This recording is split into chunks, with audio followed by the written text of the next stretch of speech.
हल्द्वानी से खबर, जहां पर 8 फरवरी को हुई हिंसा के बाद अब इस घटना में फरार चल रहे 9 आरोपियों के घर की कुर्की की कार्रवाई लगातार जारी है। पुलिस लगातार उनके घरों से संपत्ति को निकालकर कुर्क कर रही है और मुख्य आरोपी अब्दुल मलिक के घर पर दूसरे दिन भी कुर्की की कार्रवाई जारी है। यही अपडेट आपको बता रहे हैं। अब्दुल मलिक, जो कि मास्टरमाइंड है इस पूरे घटनाक्रम का, अरबों की संपत्ति का ये मालिक है। अब्दुल मलिक एक कॉन्ट्रैक्टर होने के साथ साथ ट्रांसपोर्ट और खनन का भी बड़ा कारोबार करता है।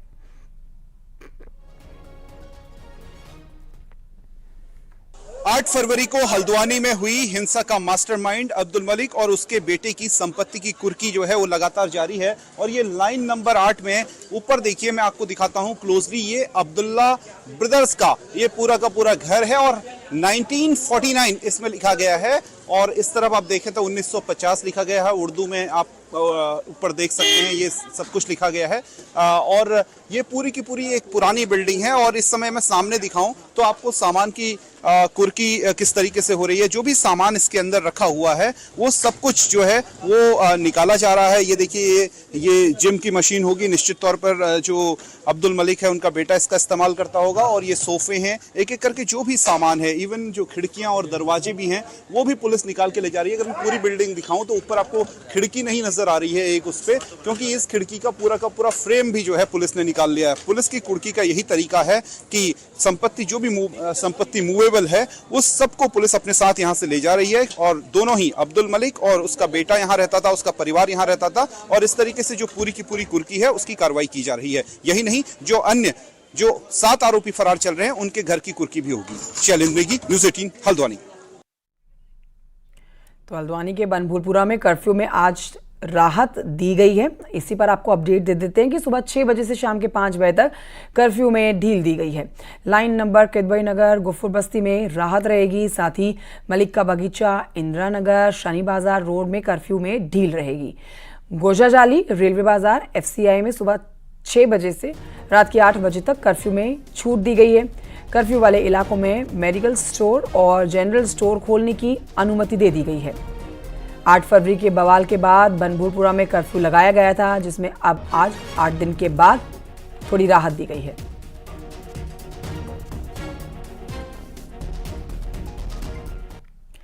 बढ़ते हैं आगे, आपको बताते हैं प्रदेश के 35 लाख से ज्यादा अनुसूचित जाति के वोट बैंक को साधने के लिए बीजेपी ने अपने प्लान बी पर काम शुरू कर दिया है। प्रदेश में 7500 से ज्यादा बस्तियों पर बीजेपी एक ही दिन, एक ही समय पर जाकर लोगों के साथ भोज से लेकर उनकी समस्या को सुनेगी। बीजेपी अब बस्ती संपर्क अभियान को करने जा रही है, जिसमें गली गली, बस्ती बस्ती में बीजेपी के कार्यकर्ता जल्द ही अनुसूचित जाति के लोगों के बीच जन संपर्क करते हुए नजर आएंगे। संपूर्ण उत्तराखंड प्रांत के अंदर एक महत्वपूर्ण कार्यक्रम बस्ती संपर्क अभियान के माध्यम से अपने अनुसूचित परिवार के मध्य जाने की कार्य योजना पर कार्य कर रहा है। हम इस संपूर्ण प्रदेश के अंदर एक ही दिन में ऐतिहासिक रूप से प्रत्येक अनुसूचित बस्ती में पहुंचने का लक्ष्य दिया है। अनुसूचित जाति की बस्तियों में जाएंगे, उनसे बातचीत करेंगे, उनकी क्षेत्र में जो विकास की योजनाएं हैं वो कितनी गति पर हैं, उनको सरकार की योजनाओं का लाभ मिल रहा है कि नहीं मिल रहा है, उनकी और आवश्यकताएं क्या हैं, इन सभी विषयों पर बातचीत करने के लिए बस्ती संपर्क अभियान भारतीय जनता पार्टी के द्वारा चलाया जाए।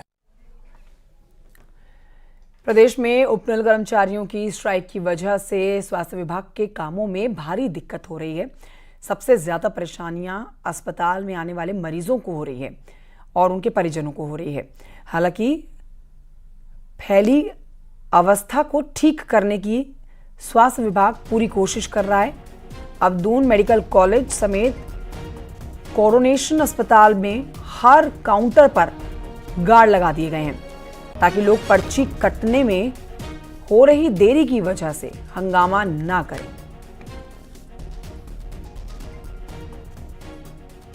इसमें छोटे से लेकर, जैसे हमारे पास सफाई कर्मी भाई हैं, या हमारे पास वार्ड बॉयज हैं, या हमारे पास में हमारे डाटा एंट्री ऑपरेटर्स हैं, जिनकी नियुक्ति बिल के थ्रू हो रही है, उन सबके जानने से कहीं ना कहीं पर इसका विपरीत असर जो है हमारी सेवाओं पर जरूर पड़ रहा है। उत्तरकाशी में सिलक्वारा टनल हादसे में 3 महीने से ज्यादा का समय हो चुका है, लेकिन अभी भी टनल में निर्माण कार्य पूरी तरह से शुरू नहीं हो पाया है। बटकोट साइट से भी काम अभी रफ्तार नहीं पकड़ पा रहा है। हालांकि सिलकुआरा की साइट से बटकोट साइट पर कई मजदूरों को ट्रांसफर किया गया है। सिलकुआरा की ओर से एसडीआरएफ की टीम के द्वारा टनल के अंदर मॉक ड्रिल का कार्य किया जा रहा है, ताकि जब टनल से निर्माण कार्य शुरू होगा तो मजदूरों का हौसला बढ़ा रहे। सिलक्यारा टनल हादसे को 3 माह से ज्यादा का समय हो गया है। इसमें बड़कोट वाली साइड से न्यूज 18 है, न्यूज 18 आपको दिखा सकता है कि बड़कोट वाली साइड पे हालांकि सन्नाटा पसरा हुआ है, पर जो सूत्र बताते हैं कि अंदर हल्का काम शुरू हो गया है और जो यहाँ पे जो कंपनी पहले जो कंपनी थी उसको यहाँ से ट्रांसफर किया जा रहा है और जो सिलक्यारा साइड से जो कंपनी थी उसके कर्मचारी यहाँ बुलाए गए हैं और उसने काम शुरू कर दिया है। गेट लगाया गया है और अंदर हल्का काम ब्रेकिंग का काम बता रहे कि शुरू हो गया है। इसके अलावा हम आपको यहाँ पे दिखाएंगे कि जो ह्यूम पाइप जिसकी लगातार बात की जा रही थी कि ह्यूम पाइप होने जरूरी है सुरक्षा के इंतजाम के लिए, तो वो भी यहाँ पे मंगाए गए हैं और बड़ी संख्या में यहाँ पे मंगाए गए हैं। तो कह सकते हैं कि सुरक्षा इंतजाम पे लगातार काम किया जा रहा है। जब ये काम तेजी से चलेगा तो सुरक्षा के पुख्ता इंतजाम किए जाएंगे ताकि सिलक्यारा जैसी घटना दोबारा ना हो। और अपडेट यही है कि बड़कोट साइड से भी काम शुरू कर दिया गया है और उम्मीद की जा सकती है कि जल्द ही दोनों साइडों से तेजी से काम होगा। और जो ऑल वेदर के तहत बड़ी टनल है उत्तराखंड की जो बननी है, इसका कार्य पूरा कर लिया जाएगा। Balveer Parmar, news 18, Silkyara Barkot tunnel, Uttarkashi. इस बीच एक बड़ी अपडेट आप तक पहुंचाते हैं। हल्द्वानी दंगे के मुख्य आरोपी अब्दुल मलिक से जुड़ी बड़ी अपडेट आ रही है। मलिक का बगीचा नाम की जिस जगह पर अब्दुल मलिक का अवैध कब्जा था, वहां पर 2018 तक कोई कंस्ट्रक्शन नहीं हुआ था। और न्यूज 18 के पास ये 2 एक्सक्लूसिव सैटेलाइट इमेजेस हैं, जिससे आप देख सकते हैं, पता लगा सकते हैं कि जमीन प्रशासन ने पिछले हफ्ते छुड़ाई। उस पर पिछले 3-4 सालों में ही अवैध कंस्ट्रक्शन होते चले गए, जहां पर एक अवैध मदरसा और एक नमाज अदा करने की जगह भी खड़ी कर दी गई है। आप खुद देखिए इन दोनों तस्वीरों को। 2018 की ये हैं तस्वीरें और दूसरी तरफ तस्वीर जो है वो 2024 की तस्वीर जारी की गई है। 2018 के बाद कितना बदला है मलिक का बगीचा, इस तस्वीर को देख के आप अंदाजा लगा सकते हैं कहां कहां पर कितना अवैध निर्माण किया गया। तस्वीर में देख के जानिए।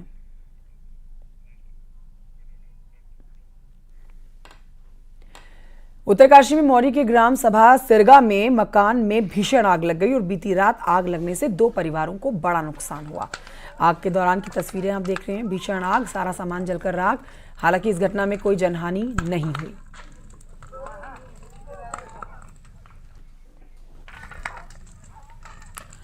अगर आपको किसी सरकारी योजना से कुछ धनराशि मिलनी है और उसी दौरान आपको विभाग से भी कॉल आता है, तो आप सावधान हो जाइए।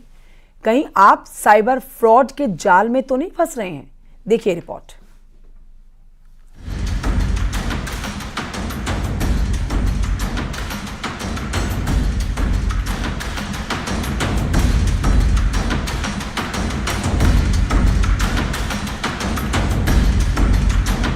इन दिनों प्रदेश में उन महिलाओं के मोबाइल पर कॉल आ रहे हैं जिनके हाल ही में बच्चे हुए हैं, और जो लोग कॉल कर रहे हैं वो खुद को आंगनवाड़ी महिला बाल विकास विभाग के अधिकारी बता रहे हैं और बच्चे के नाम पर विभाग से मिलने वाली धनराशि को 2 किस्तों में देने की बात कर रहे हैं, जिसके लिए वो आपके बैंक डिटेल्स और ऑनलाइन पेमेंट ऐप का नंबर भी मांग रहे हैं। और जैसे ही आपने नंबर दिया तो आपके ऑनलाइन पेमेंट ऐप में पहले करीब 3800 रुपए की किस्त के नाम पर आपके अकाउंट से सभी पैसे निकाल लेते हैं। फ्रॉड के बाद ऐसी महिलाएं आशा कार्यकर्ताओं से भी शिकायत कर रहे हैं। हाँ, 6000 पे आप मुझे जो है अकाउंट लिंक जो भी आपका नंबर से है वो मुझे बता दीजिए, और आपको OTP वगैरह आएगा वो आप मुझे बताना, शेयर करना। मैं कहा रुक जाइए, मैं बाद में पहले पूछ लेती हूँ। नंबर भेज रहे हैं, उस नंबर को वो क्लिक करने को बोल रहे हैं और अमाउंट भी भेज रहे हैं उसमें कि आप इसको अमाउंट को ओके कीजिए तो आपके अकाउंट में इतना पैसा आ जाएगा। तो मेरे एक लाभार्थी ने ये आंगनबाड़ी आया वो मुझे बताने के लिए कि मेरे पास ये फोन आया है, तो हमने उसको मना भी किया कि आप इस नंबर को क्लिक मत करो, लेकिन वो आंगनबाड़ी से बाहर निकलते ही उसने सोचा कि मेरे खाते में इतने पैसे आए हैं, 3700 कुछ रुपए थे, तो उसने उसको क्लिक कर दिया तो उसके खाते से 1500 रुपए निकल गए। गर्भवती महिलाओं और बच्चों के जन्म होने पर सरकार की ओर से प्रधानमंत्री मातृत्व योजना महालक्ष्मी योजना और नंदा गौरा योजना के तहत धनराशि दी जाती है, जिसमें 5,000 से 11,000 रूपए तक की रकम दी जाती है। लेकिन अब इन योजनाओं के नाम पर फ्रॉड आम जनता को ठगने का काम कर रहे हैं। वहीं मामले में पुलिस का कहना है कि सरकारी योजनाओं के नाम से आने वाले कॉल से पहले पुख्ता जानकारी लें, जिससे आप सभी इन साइबर फ्रॉड से बच सकते हैं। देखिए, आज जिस तरह से साइबर अपराध बढ़ रहे हैं, उसी तरह से अवेयरनेस की बहुत आवश्यकता है। और जो सभी से मैं ये अपील करता हूं कि इस तरह के कोई भी लोक लुभावन कोई ऑफर आते हैं, फोन पर आते हैं, तो एक बार वेरीफाई उस विभाग से जरूर कर लें। जैसे कभी कभी किसी सरकारी स्कीम को लेकर लोग पैसे मांगते हैं और QR कोड भेज देते हैं कि आपके अकाउंट में इतना पैसा जाएगा, गवर्नमेंट की स्कीम आई है। तो एकदम याद रखें कि QR कोड कभी भी आप स्कैन करेंगे तो वो उससे पैसा आपका कटता ही है, कोई पैसा उस पर आपके अकाउंट में आता नहीं है। साइबर फ्रॉड अलग अलग तरीके निकालकर साइबर ठगी की घटनाओं को अंजाम दे रहे हैं, लेकिन सतर्कता ही आपको बचा सकती है। इसलिए सतर्क रहिए, सुरक्षित रहिए। न्यूज़ 18 के लिए देहरादून से सत्येंद्र बर्तवाल की रिपोर्ट।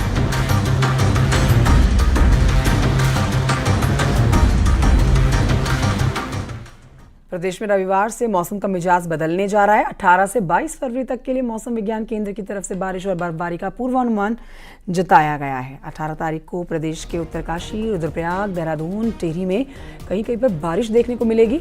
तो वहीं 19 तारीख को प्रदेश भर में ज्यादातर हिस्सों में बारिश का अंदेशा है। मौसम विज्ञान केंद्र की तरफ से 19 और 20 तारीख को ऑरेंज अलर्ट जारी किया गया है। ज्यादातर हिस्सों में बारिश की संभावना देखने को मिलेगी। 3500 मीटर से ऊपर के इलाकों में बर्फबारी का अंदेशा है।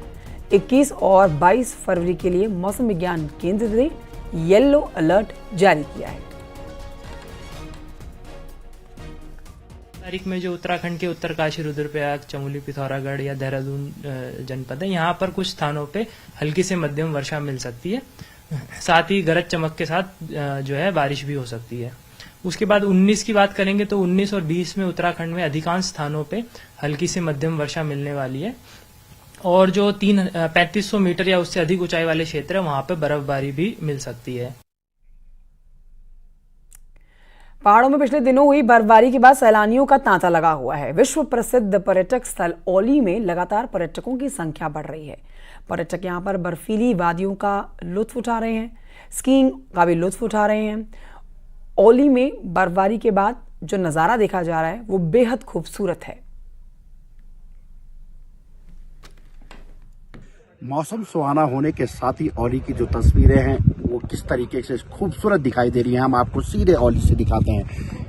विश्व प्रसिद्ध पर्यटक स्थल औली बर्फबारी के बाद काफी खूबसूरत हो जाता है और यहाँ पे स्कीइंग करने के लिए या घूमने के लिए लगातार पर्यटक पहुंचते हैं। और आप देखिए किस तरीके से जो ये औली का 10 नंबर टावर का जो इलाका है वो इस समय बिल्कुल पर्यटकों से भरा हुआ है। धीरे धीरे यहाँ पे पर्यटक पहुंच रहे हैं और आज तो सैटरडे है, यानी कि कल संडे, तो ऐसे में छुट्टी के जो दिन है उस दौरान भी यहाँ पे पर्यटकों के पहुंचने की उम्मीद है। सैलानी यहाँ पे पहुंचेंगे, स्कीइंग करेंगे, तो कहीं ना कहीं आने वाले दिनों में औली गुलजार हो जाएगा। वहीं अगर बात करें तो अगले 3 दिन के बाद पहाड़ों में मौसम बदलना है, तो ऐसे में कहीं ना कहीं बर्फबारी जब पहाड़ों में होगी तो एक बार फिर से पर्यटक धीरे धीरे औली का रुख करेंगे। उम्मीद है कि इस बार अच्छी बर्फबारी होगी तो कहीं ना कहीं जो स्कीइंग के कोर्स हैं गढ़वाल मंडल विकास निगम के पास, उनकी संख्या भी बढ़ती चली जाएगी। नितिन सेमवाल, न्यूज़ 18 औली। नेहरू पर्वतारोहण संस्थान की तर्ज पर होमगार्ड विभाग प्रदेश में पहला होमगार्ड पर्वतारोहण संस्थान खोलने जा रहा है। उत्तरकाशी में आरोहण नाम से होमगार्ड विभाग का संस्थान खुलेगा, जिसके लिए विभाग ने SOP तैयार कर ली है। दरअसल प्रदेश में पर्यटन के साथ साहसिक पर्यटन का स्कोप बढ़ रहा है, जिसके लिए बाहरी राज्यों से ग्रुप ट्रैकिंग कर आते हैं लोग और यहाँ पर आके ग्रुप ट्रैकिंग करते हैं। गाइडों की कमी की वजह से कई बार खुद ही ट्रैकिंग पर निकल जाते हैं और इसी वजह से जीवन खतरे में पड़ जाता है।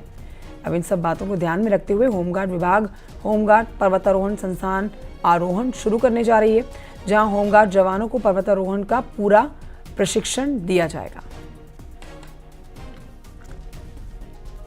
आपको पता है उत्तराखंड राज्य में ट्रैकिंग के लिए भी बहुत से ऐसे पॉकेट्स हैं, सेक्टर्स हैं, जहां पे हमेशा लोकल स्थानीय लोग ही नहीं, प्रदेश के लोग ही नहीं, बल्कि देश और विदेश से भी लोग आके ट्रैकिंग के लिए बड़े इंटरेस्टेड रहते हैं।